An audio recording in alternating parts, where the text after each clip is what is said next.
I started out with nothing and I got most of it left. Realized that it is very difficult to actually get the money in the first place to do nice things. You've got it in your mind that you'd like to help, you want to do something nice, you think it might make you happy, make other people happy. We sat around the kitchen table and decided to try an experiment to see whether we could get big companies to let go of some of the stuff that they've got and give it away. And most of us, when we started, there were 4 of us, a little apprehensive about it and thought it probably would fail. It probably would prove that it doesn't really pay to sit around the kitchen table and come up with crazy ideas. But as we started making phone calls and started speaking to people, they started cooperating with us and they started sending us truckloads of stuff. And that's how the kindness offensive started. And we realized that the people up the road who wanted to help the refugees because the soup kitchen was shut could actually get all the food they needed. All we needed to do was make a phone call. They started calling us phone whisperers because we were able to talk them into joining in and having some fun with some of the stuff that they've been sitting on. Now, a lot of these people, big company men, big CEOs, I think live a pretty boring life. I think at the end of the day, we were a bit of entertainment for them when we phoned up and said, listen, we need a truckload of stuff, and you probably have a truckload of stuff there that you can spare. And we can save people's lives with this stuff. We can give toys to kids at Christmas that wouldn't normally get it. We can clothe people on the streets. We can put blankets out there that are fireproof to make sure that people don't set themselves on fire when they're unfortunate enough to be sleeping in a doorway. And all this stuff started coming in, and it started coming in thick and fast. Now, we kind of jumped past the money aspect of it, and we determined that we weren't going to ask anyone for money. We weren't going to shake a can and ask. If this thing didn't live on its own, then we weren't going to try and support it by begging you to do something to help us make it work. And we never have shaken a can. But as it's gone and as it's moved, more and more companies have joined in. And we've discovered that the fun of giving and the fun of actually doing something nice is very infectious indeed. And we've had companies come back to us and say, well, we gave you 700,000 pounds worth of stuff last year and we'd like to do it again. And all this stuff, as it started arriving, I mean, we had a load of rucksacks arrive from Richard Branson one day that we never expected. We didn't know how to unload them. We didn't have the forklift trucks to do it. And we had to spend 5 hours unloading an 18-wheeler lorry full of rucksacks and then figure out a way to actually use these things and give them to kids that needed them. Lush turned around and said, right, we've got a lot of stuff that would be nice that we'd like to give you, that we're changing the label on this, and that they're all really good things and they've all got a long shelf life. Would you like them? And people started actually contacting us. Over the period since 2008, we've given away over 7.5 million pounds worth of stuff. That's not weight, that's sterling. And we realized that it can happen. The poorest people, and that's what we were when we started this, and that's what we still are, can actually make a difference by actually asking people to join in the fun of making it happen. We discovered that confetti is a really nice thing to have around. We discovered balloons decorate a space really nicely. We discovered that those 2 things alone can make a day a lot of fun for a lot of people who come in and help us. We're very grateful for the fact that we've had a lot of people helping us. And it's an inspiration to see the smiles on people's faces. We were given a double-decker bus.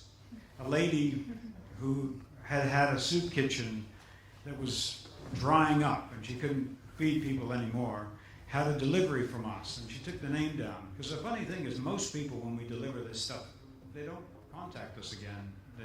They don't say anything. They just carry on, and they use it, and we're happy, and we hope that it went to good use. This lady invited us out to dinner 2 years later, and she said there's a company called White Stuff that are giving away a double-decker bus, and they're going to give it to the group that can use it the most. You should apply for it. And we applied for it as if, you see a lottery ticket and you say, right, they're giving away 82 million pounds this week, so I'm going to buy a ticket just to be playing.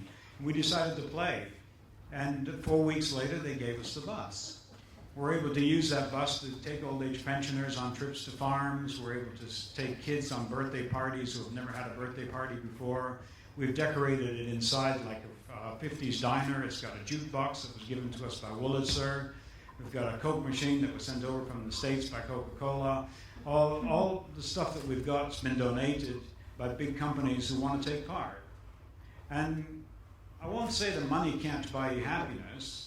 Money is something that actually is a magical thing that you can change someone's life with. And it fascinates me that a piece of paper can actually change someone's life. When you see someone in need and you see someone who's actually in a really bad position and you've actually got something in your pocket that can actually transform that person's life into something good, well, that buys me happiness, if you like. Because if we didn't enjoy it, we wouldn't be doing it. And it is a very, very enjoyable thing. And I challenge you to try it yourselves in the smallest way. In the smallest way, you're in a line and someone looks like they're in a hurry and they're behind you, let them get in front of you and see the feeling you get. See the appreciation you get from that person.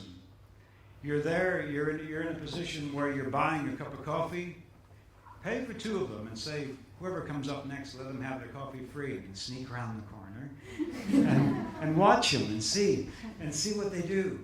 It's a bit of a game you can play. I mean, it's got out of hand with us. I mean, we're giving away thousands and thousands of pounds worth of stuff because it's really addictive. Once you get it, once you see it. I mean, like the Richard Branson rucksacks. We saw some kids going by with everything in a plastic bag. All the school things in a plastic bag. And one of the people in the house said, well, why don't we do something? Where are those kids going? And they were going to a school, which is just a block away from where we were. And we arranged with a school to do 20,000 pounds worth of these bags for the kids. And we still watch them now. They go by and we can see there's one of the kids with the bags, because they're still using the bags now and walking past the shop. We've managed to set up a bookshop in an old pub that we're looking after while they figure out what they're going to do with it, and planning permission and all this sort of stuff. Instead of leaving it empty and boarded up and an eyesore to the community, we've talked them into giving it to us for a while.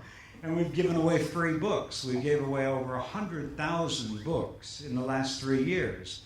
And we get people coming in, and they take it, and they go, well, where's the cash register? And I say, well, there's a special prize for finding that. And they look around, but there isn't one. And they can take the books away, and the books are free.